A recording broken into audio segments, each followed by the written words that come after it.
안녕하세요. 저는 번아웃을 연구하는 장재열입니다. 지난 10년 동안은 상담을 통해서 44,000여 명의 성인들이 겪은 번아웃에 대해서 이야기를 들어왔고요. 현재는 작가로서 많은 분들의 번아웃을 회복할 수 있는 조직 차원의 개인 차원의 메시지들을 책으로 그리고 뉴스레터로 전하고 있는 메신저이기도 합니다. 제가 오늘 EBR에서 나누고 싶은 이야기는요, 개인과 조직 모두가 자신의 마음 중심을 잡으면서 오래도록 소진을 겪지 않고 일하고 살아나갈 수 있는 방법을 나누고 싶어요.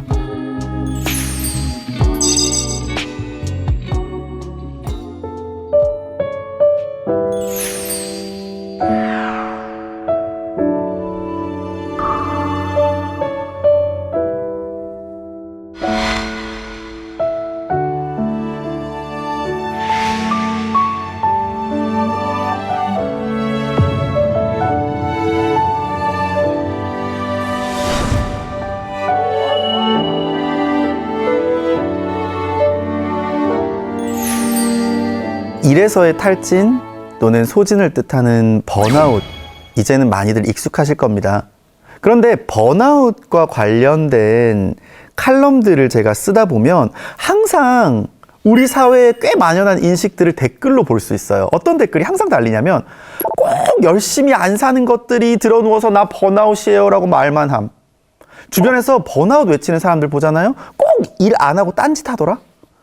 일단 뭔가 굉장히 열심히 해서 뭘 좀 이뤄놓고 번아웃이라고 말하세요. 이런 댓글들이 정말 반복적으로 등장합니다. 핵심은요, 독하게 열심히 살지 않은 사람은 번아웃의 번자도 꺼내지 마라, 자격이 없다 라는 비난에 어져온 거죠. 비슷하게 번아웃을 호소하면서 상담 오시는 분들을 보면 댓글처럼 자기 자신에게 비난을 쏟아붓는 경우가 많습니다. 아니, 제가 뭘 한 게 있다고 번아웃 왔는지 모르겠어요. 저 그렇게 열심히 안 살았거든요. 이런 분들이 훨씬 많이 계시거든요.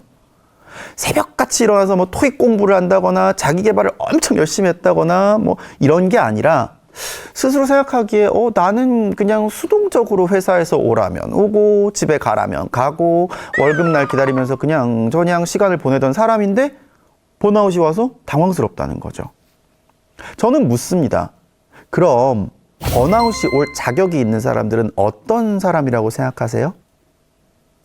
각자 머릿속에 떠오르는 모습들이 있죠. 여러분들도 있으실 겁니다. 아마 뭐 이런 모습 아닐까요?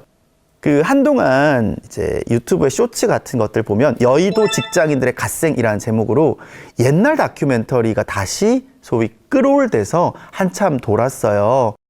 새벽 5시에 일어나서 한강에서 러닝하고 6시에 출근하는 여의도의 러닝 동아리 사람들도 나오고요. 뭐 출근 1시간 전에 회사 근처 카페에 들러서 아침 공부를 하고 출근하는 분도 나와요. 이 정도 갓생은 살아줘야 번아웃이 올 자격이 있는 사람인 걸까요? 실제로 번아웃이 빈번한 직업을 살펴보면 양상이 꽤 다릅니다. 그리고 이 직업들을 통해서 번아웃의 진짜 알고리즘을 우리는 파악할 수가 있죠. 여러분들께 한번 질문 드려볼게요. 우리나라에서 번아웃의 가장 취약한 집단이 어디라고 생각하시나요? 제가 번아웃과 관련된 칼럼을 쓰거나 뭐 뉴스레터를 보내거나 강연을 가면 이 질문을 꼭 드리거든요. 답변이 굉장히 다양하게 나와요. 제일 많이 나오는 거 요즘에 공무원 집단이요 이런 말씀하시고, 의사요 또는 대형 로펌 변호사들 뭐 이런 얘기들 많이 하시는데, 제가 그러면 항상 이야기를 합니다. 그 직업군은요 번아웃보다는 과로 쪽에 가까워요. 여러분은 혹시 이 차이를 아시나요?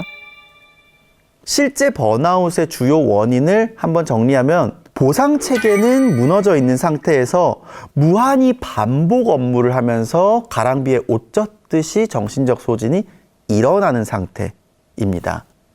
제가 정신의학 전문의 선생님들이 자주 언급하시는 대표적인 번아웃 위험 집단 한 집단을 들려드릴 텐데 바로 확 이해가 되실 거예요.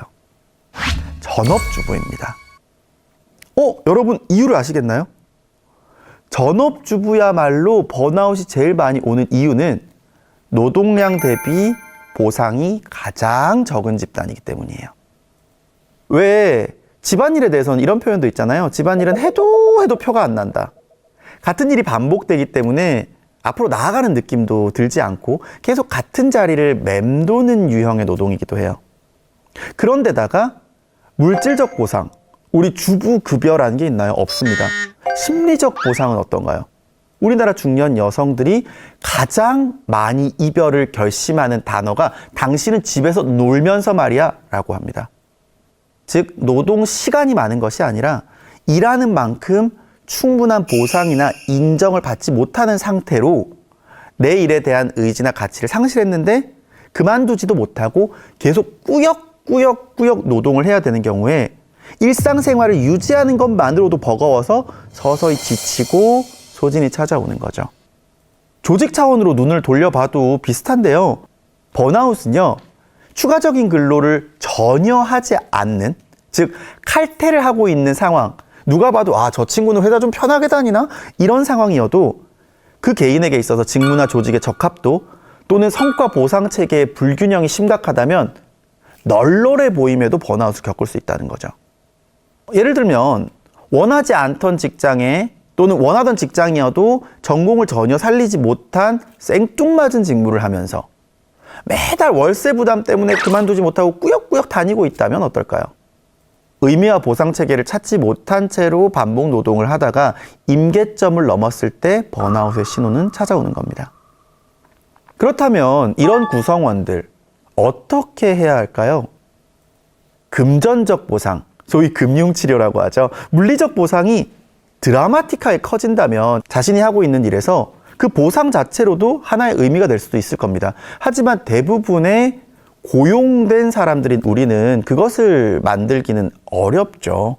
그렇기 때문에 우리가 비어있는 리워드 중에서 정신적 리워드, 나 자신의 심신을 돌보는 간단한 행위를 정해놓고 그것을 매일 반복하면서 내가 나에게 정신적 리워드를 주는 게 중요하다는 겁니다. 예를 들어서 아주 사소한 것들도 괜찮아요. 뜨거운 물로 10분 이상 목욕하기, 맨발 걷기, 명상 이런 것들부터 시작해도 괜찮습니다. 나 자신을 위해서, 번아웃을 예방하기 위해서 반복적 규칙적으로 행하는 의식적인 행위를 리추얼이라고 하는데 여러분들 혹시 이 리추얼이라는 단어 익숙하신가요? 루틴과 비슷해 보이기도 합니다. 매일 반복하는 습관이라는 점에서요. 하지만 루틴은 피부관리, 헬스 루틴, 자기개발 루틴 같이 다양한 목적을 가지는데요. 리추얼은 목적이 딱 하나입니다. 명확하게 내 마음의 중심을 잡는 회복적 행위를 핵심으로 하거든요. 정말 거창한 것일 필요는 없습니다. 이런 식인 거죠. 매주 화요일만큼은 건강한 음식을 먹겠어. 내가 나에게 비건 음식을 먹이겠어. 이런 결심들도 좋습니다.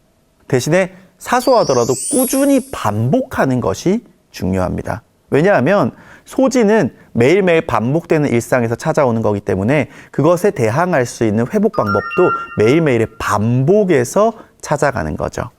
이 개념이 어렵다는 분들이 참 많으세요. 그래서 오늘은 딱 아예 한 가지 구체적인 사례를 들어드릴게요. 혹시 여러분 세상을 변화시키고 싶다면 이불 정리부터 해라 라는 말 들어보셨죠? 미국 해군 제독인 윌리엄 맥레이 분의 동기부여 연설에 등장하는 유명한 말입니다. 이 사소한 습관이 어떤 힘이 있길래 저는 이토록 이불 정리에 꽂힌 걸까요? 이 이불 정리는요, 귀가한 나의 기분을 안락하게 만들어준다라는 기본 전제가 있는데 그 외에도 아주 중요한 기능이 있습니다. 바로 번아웃을 예방하고 혹시 번아웃을 겪고 있더라도 그 증상을 경감시키는 힘인 거죠. 번아웃을 겪는 직장인분들 상담해보면 공통점 중에 하나가 있어요. 뭐냐면 아침에 출근 직전까지 이불에 파묻혀 계시다가 막판에 뛰쳐나가는 분들이 정말 많다는 거예요. 그러면 퇴근 후에 돌아왔을 때 내 눈에 딱 들어오는 건 뭘까요? 어질러진 이불, 그리고 신발장에 마구잡이로 내동댕이 쳐진 신발, 이런 것들이 확률이 높습니다. 그러면 우리는 밖에서도 일을 하고 왔는데 집 문을 딱 열었을 때 신발 정리, 이불 정리 같은 일들이 또 보이게 되는 겁니다. 번아웃을 겪는 사람들은 이 상황에서 이불 내가 정리 안 하고 갔었네? 신발이 왜 이래? 라고 정리를 할까요? 아닙니다. 이미 소진된 상태이기 때문에 치우기보다는 회피하게 되죠. 집이 지저분할수록 결국 핸드폰이나 TV로 행동 반경이 줄어들게 되고 그 다음에는 잠으로 도망가게 돼요. 그리고 다음날 다시 똑같은 패턴이 반복되고 점점점 집은 지저분해집니다. 그리고 우리의 마음 건강도 흐트러지기 시작하죠. 그런데 번아웃을 겪고 있는 이런 집단에게 아침에 딱 20-30초만 들여서 이불 정리를 하자라고 시작을 하면 평균적으로 약 14일 이후부터 서서히 회복감이 야기됩니다. 그 이유는 바로 우리 삶에서 통제할 수 있는 최소 단위를 확보했기 때문인데요. 우리는 내가 이 상황에서 할 수 있는 게 아무것도 없다라고 느끼면 무기력해지기 마련이에요. 일상도 마찬가지죠. 내가 통제할 수 있는 게 일터에서도 일상에서도 아무것도 없다고 느껴지면 사람은 소위 놔버리는 선택을 하게 됩니다. 이럴 때 회복할 수 있는 가장 쉬운 방법은 내가 통제할 수 있는 가장 최소한의 단위부터 다시 쌓아가는 거죠. 그래서 인생 모든 것이 내 뜻대로 안 될 때, 또는 일과 삶에서 보상을 받지 못해서 내가 작아지는 것 같을 때 여러분들 이불 정리부터 시작해 보시면 어떨까 싶습니다. 여러분의 생각보다 훨씬 더 큰 심리적 방어막 하나가 생길지도 모릅니다.